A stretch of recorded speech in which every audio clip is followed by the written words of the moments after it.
ആകാശവാണി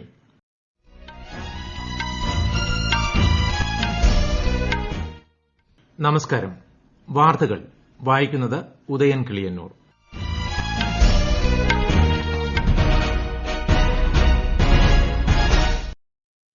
പ്രധാന വാർത്തകൾ. പ്രധാനമന്ത്രി നരേന്ദ്രമോദി ഇന്ന് മുഖ്യമന്ത്രിമാരുമായി കോവിഡ് പ്രതിരോധ പ്രവർത്തനങ്ങൾ ചർച്ച ചെയ്യും. രാജ്യത്തെ ആഗോള നിക്ഷേപത്തിന്റെ കേന്ദ്ര ബിന്ദുവാക്കി മാറ്റാൻ സാമ്പത്തിക പരിഷ്കാരങ്ങൾ തുടരുമെന്ന് ധനമന്ത്രി നിർമ്മല സീതാരാമൻ. ചുഴലിക്കാറ്റ് മുന്നറിയിപ്പിനെ തുടർന്ന് തമിഴ്നാട് പുതുച്ചേരി തീരങ്ങൾ അതീവ ജാഗ്രതയിൽ. രാജ്യത്ത് കോവിഡ് ചികിത്സയിലുള്ളവരുടെ എണ്ണം ആകെ രോഗബാധിതരുടെ 4.85% താഴ്ന്നു. കേരളത്തിൽ ഇന്നലെ കൂടുതൽ പേർക്ക് രോഗമുക്തി. ISL ഫുട്ബോളിൽ ഒഡീഷയ്ക്കെതിരെ ഹൈദരാബാദ് FCക്ക് ജയം. വാർത്തകൾ വിശദമായി.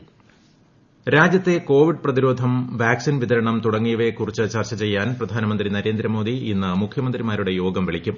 രാവിലെ 10-ന് വീഡിയോ കോൺഫറൻസിംഗ് വഴി 2 തവണയായിട്ടായിരിക്കും യോഗം. കോവിഡ് വ്യാപനം രൂക്ഷമായ കേരളം ഉൾപ്പെടെയുള്ള സംസ്ഥാനങ്ങളിലെ സ്ഥിതി പ്രധാനമന്ത്രി വിലയിരുത്തും.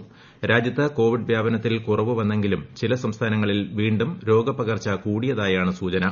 ഗുജറാത്ത് ഉൾപ്പെടെ ഏതാനും സംസ്ഥാനങ്ങളിൽ നിരോധനാജ്ഞ ഏർപ്പെടുത്തിയിട്ടുണ്ട്.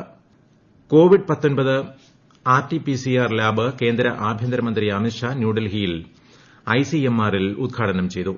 കോവിഡ് പരിശോധനകൾ കൂടുതൽ നടത്തുന്നതിന് ഇത് സഹായകമാകും. സൌജന്യമായിട്ടായിരിക്കും പരിശോധന നടത്തുക. സാധാരണക്കാർക്ക് വളരെ പ്രയോജനപ്രദമായ ലബോറട്ടറിയിൽ നിന്ന് 6 മുതൽ 8 മണിക്കൂറിനുള്ളിൽ പരിശോധനാ ഫലം ലഭിക്കും. ഇപ്പോൾ 24 മുതൽ 28 മണിക്കൂർ വരെയാണ് പരിശോധനാ ഫലം ലഭിക്കാൻ വേണ്ടിവരുന്നത്. ഇന്ത്യയെ ആഗോള നിക്ഷേപത്തിന്റെ ഹോട്ട്സ്പോട്ടാക്കി മാറ്റാൻ സാമ്പത്തിക പരിഷ്കാര നടപടികൾ തുടരുമെന്ന് ധനമന്ത്രി നിർമ്മല സീതാരാമൻ. വിശദാംശങ്ങളുമായി വിജേഷ്.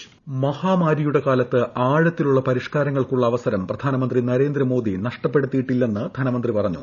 പതിറ്റാണ്ടുകളായി പകൽ വെളിച്ചം കാണാത്ത നടപടികളാണ് പ്രധാനമന്ത്രിയുടെ നേതൃത്വത്തിൽ നടപ്പാക്കുന്നത്. ഇതിന്റെ തുടർച്ചയായി നിരവധി പദ്ധതികൾ നടപ്പാക്കും. ഓഹരി വിൽപ്പന തുടരുമെന്നും ശ്രീമതി നിർമ്മല സീതാരാമൻ വ്യക്തമാക്കി. കമ്പനി നികുതിയിൽ ഇളവ് നൽകുന്നതിലൂടെ ബഹുരാഷ്ട്ര കമ്പനികൾക്കും ചെറിയ കമ്പനികൾക്കും പ്രയോജനം ലഭിക്കുന്നുണ്ടെന്നും അവർ പറഞ്ഞു. CII സംഘടിപ്പിച്ച സമ്മേളനത്തിൽ സംസാരിക്കുകയായിരുന്നു ധനമന്ത്രി. News desk, Akashvani. ഗുരു തേജ് ബഹാദൂറിന്റെ രക്തസാക്ഷി ദിനത്തിൽ രാഷ്ട്രപതി രാംനാഥ് കോവിന്ദ് ശ്രദ്ധാഞ്ജലി അർപ്പിച്ചു. ജനങ്ങളുടെ അവകാശങ്ങളും വിശ്വാസവും സംരക്ഷിക്കുന്നതിനു വേണ്ടിയായിരുന്നു ഗുരുവിന്റെ ജീവത്യാഗമെന്ന് രാഷ്ട്രപതി പറഞ്ഞു. ജനസേവനത്തിനുവേണ്ടി ഒന്നിക്കാനും മൈത്രിയും രാജ്യസ്നേഹവും വളർത്താനും ഗുരു തേജ് ബഹാദൂറിന്റെ രക്തസാക്ഷിത്വം നമുക്ക് പ്രചോദനമാണെന്നും ശ്രീ രാംനാഥ് കോവിന്ദ് അനുസ്മരിച്ചു. കേന്ദ്ര സർക്കാർ ജീവനക്കാർക്ക് ലൈഫ് സർട്ടിഫിക്കറ്റ് സമർപ്പിക്കാനുള്ള സമയപരിധി ഫെബ്രുവരി 28 വരെ നീട്ടി. ഡിസംബർ 31 വരെയായിരുന്നു നേരത്തെ അനുവദിച്ചിരുന്നത്. കോവിഡിന്റെ സാഹചര്യത്തിൽ തീയതി നീട്ടണമെന്ന് പെൻഷൻകാരുടെ സംഘടനകൾ ആവശ്യപ്പെട്ടതിന്റെ അടിസ്ഥാനത്തിലാണ് നടപടിയെന്ന് പേഴ്സണൽ മന്ത്രാലയം അറിയിച്ചു.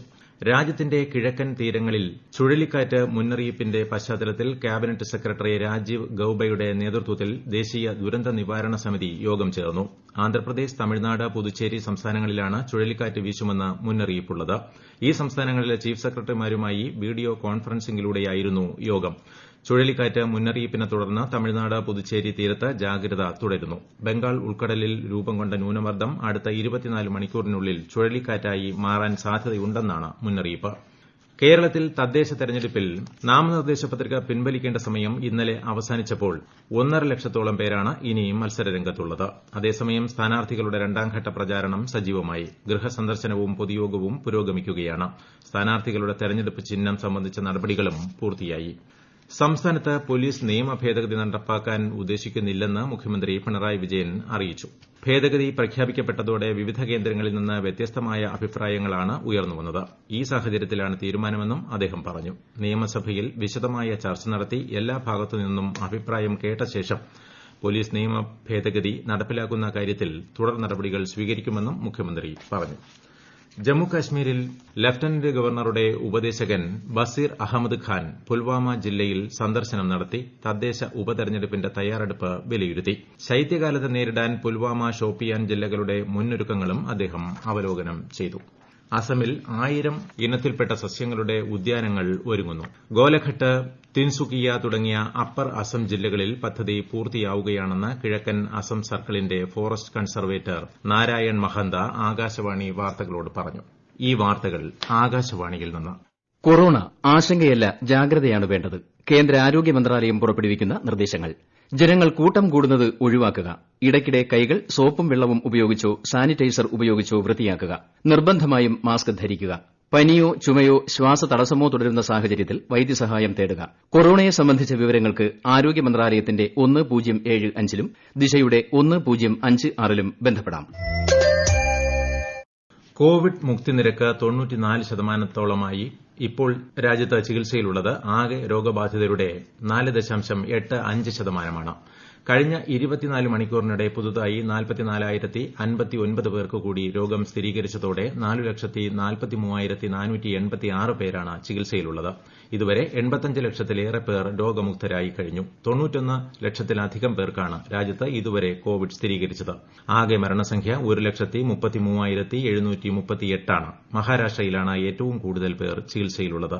രണ്ടാമത് കേരളവും മൂന്നാമത് ഡൽഹിയുമാണ്. കേരളത്തിൽ ഇന്നലെ 5,425 പേർ കൂടി കോവിഡ് മുക്തരായി. ഇതുവരെ 5 ലക്ഷത്തിലേറെ പേരാണ് സംസ്ഥാനത്ത് രോഗമുക്തി നേടിയത്.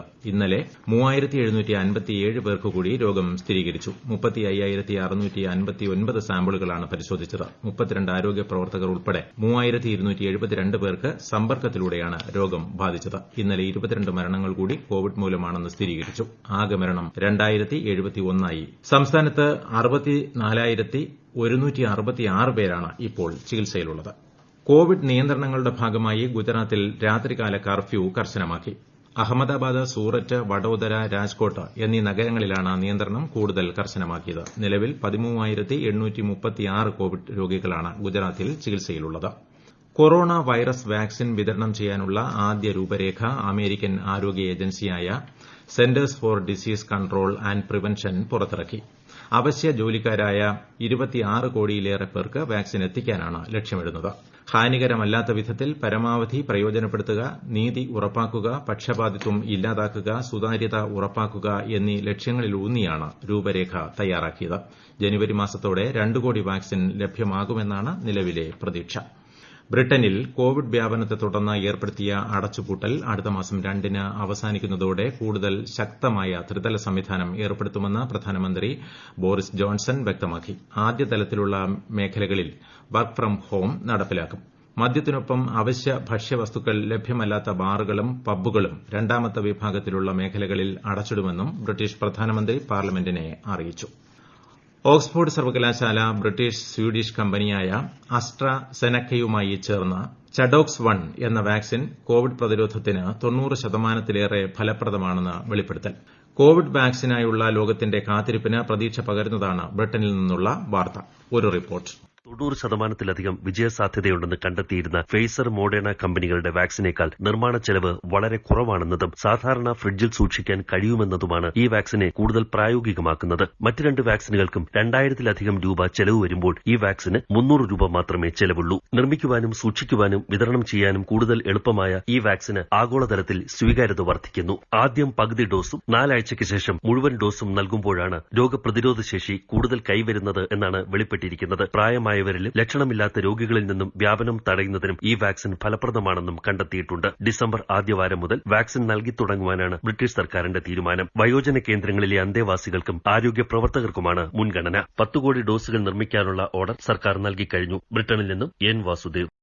ISL ഫുട്ബോളിൽ ഒഡീഷയ്ക്കെതിരെ ഹൈദരാബാദ് എഫ്സിക്ക് ജയം. എതിരില്ലാത്ത 1 ഗോളിനാണ് ഹൈദരാബാദ് വിജയിച്ചത്.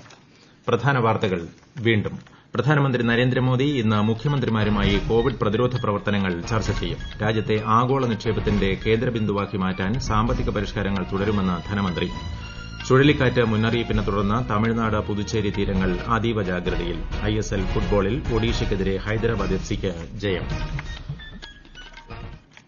വാർത്തകൾ കഴിഞ്ഞു. ഞങ്ങളുടെ വാർത്തകളും വാർത്താധിഷ്ഠിത പരിപാടികളും all India radio news Thiruvananthapuram എന്ന യൂട്യൂബ് ചാനലിൽ ലഭ്യമാണ്. കൂടാതെ കൂടുതൽ വാർത്തകൾക്കായി @ഓൾ ഇന്ത്യ റേഡിയോ ന്യൂസ് എന്ന ഫേസ്ബുക്ക് പേജും @AIR ന്യൂസ് TVM എന്ന ട്വിറ്റർ ഹാൻഡിലും സന്ദർശിക്കുക.